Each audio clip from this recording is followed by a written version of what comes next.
Everyone, welcome to double academy.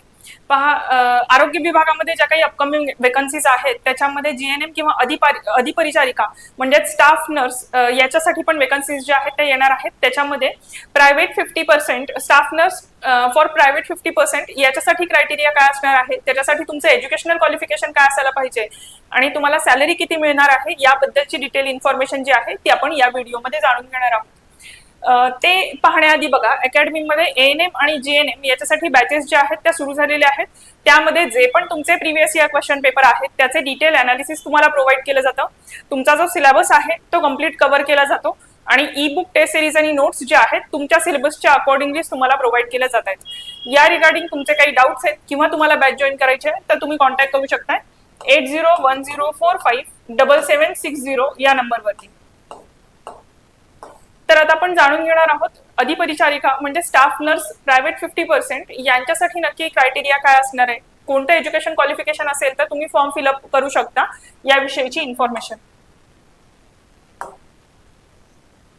तर बघा, अधिपरिचारिका staff nurse private 50% याच्यासाठी तुमची जी वेतन श्रेणी आहे ती S13 आहे. 35,400 म्हणजे 35,400 ते 1,12,400 एवढा तुम्हाला बेसिक सॅलरी जी आहे ती मिळणार आहे. आणि याच्यासाठी तुमचे जे एज्युकेशन आहे ते काय असायला पाहिजे बघूयात. Possess a basic bachelor of science म्हणजे नर्सिंगची जी डिग्री आहे, बीएससी नर्सिंग ज्याला आपण म्हणतो, ती डिग्री तुमच्याकडे असणं आवश्यक आहे. पुढे एक स्पेशल नोट त्यांनी मेन्शन केलेली आहे, बघूयात ती काय आहे. भारतीय परिचर्या परिषदेच्या निकषानुसार दूरस्थ शिक्षणाद्वारे कोणत्याही मुक्त विद्यापीठातून या पदाची अर्हता धारण करणारा तसेच दूरस्थ शिक्षणाद्वारे कोणत्याही मुक्त विद्यापीठातून या पदाची अर्हता प्राप्त केल्यानंतर ज्याने मान्यताप्राप्त विद्यापीठाची पदव्युत्तर पदवी धारण केली आहे असा उमेदवार या पदाच्या नियुक्तीसाठी पात्र असणार नाही. याचा अर्थ तुमचा पोस्ट ग्रॅज्युएशन जर झालेला असेल म्हणजे बीएससी नर्सिंग नंतर, बीएससी नर्सिंग म्हणजे डिग्री जी आहे तुम्ही मुक्त विद्यापीठातून केली आहे आणि त्याच्यानंतर मास्टर्स जे आहे कोणत्याही मान्यताप्राप्त विद्यापीठातून केलेलं आहे तर मात्र तुम्ही या पदासाठी पात्र राहणार नाही. ओव्हर क्वालिफाईड म्हणतात, तुमचं एज्युकेशन या पोस्ट साठी जास्त होईल. ठीक आहे, त्याच्यामुळे जर तुमच्याकडे असेल ही तुमचं पोस्ट ग्रॅज्युएशन तरीही ते मेन्शन करू नका आणि पोस्ट ग्रॅज्युएशन असलेला विद्यार्थी जो आहे या पदासाठी पात्र नसणार आहे. पण तुमची डिग्री जर कंप्लीट झालेली आहे बीएससी नर्सिंग मध्ये तर मात्र डेफिनेटली तुम्ही हा फॉर्म जो आहे फिलअप करू शकताय. पोस्ट आहे अधिपरिचारिका स्टाफ नर्स आणि त्याच्यासाठी प्रायव्हेट 50% जे प्रायव्हेट 50% याच्यासाठी हा क्रायटेरिया आहे. ठीक आहे, याच्यामध्ये बीएससी नर्सिंग हे तुमचं क्वालिफिकेशन पाहिजे आणि अधिपरिचारिका गव्हर्नमेंट 50% याच्यामध्ये मात्र तुम्हाला जनरल नर्सिंग आणि मिडवायफरीचा डिप्लोमा जरी असेल तरी पण फॉर्म फिलअप करता येणार आहे. दोन्हीमध्ये थोडाफार फरक आहे, एकदा चेक करून घ्या. फॉर्म फिलअप केल्यानंतर मला वाटतं फारसा तो एडिट करता येत नाही.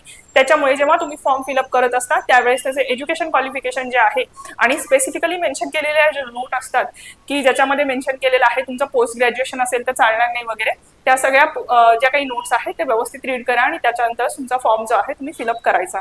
ठीक आहे, तर बघा, या व्हिडिओमध्ये आपण जाणून घेतलेलं आहे की अधिपरिचारिका स्टाफ नर्स गव्हर्नमेंट 50% याच्यासाठी तुमचं एज्युकेशन क्वालिफिकेशन काय असायला पाहिजे. आरोग्य विभागामध्ये ही जी काही वेकन्सी आहे आपल्याला डिसेंबर एंड पर्यंत याची ऍडव्हर्टाइजमेंट जी आहे युजली दिसून येईल आणि त्याच्यासाठी मग तुमची शैक्षणिक पात्रता आणि त्याच्यासाठी तुम्हाला सॅलरी किती मिळणार आहे याबद्दलची इन्फॉर्मेशन जी आहे आपण या व्हिडिओमध्ये बघितलेली आहे.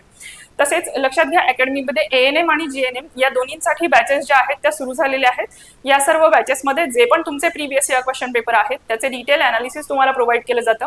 तुमचा जो सिलेबस आहे तो कव्हर केला जातो आणि ई बुक, टेस्ट सिरीज आणि नोट्स जे आहेत तुम्हाला प्रोव्हाइड केले जात आहेत.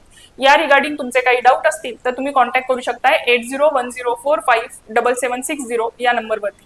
पहा, या चॅनल मार्फत अशाच पद्धतीचे इन्फॉर्मेटिव्ह व्हिडिओज जे आहेत तुमच्यापर्यंत पोहोचवले जातात. त्यासाठी चॅनलला सबस्क्राईब करा आणि व्हिडिओला लाईक करा. थँक्यू.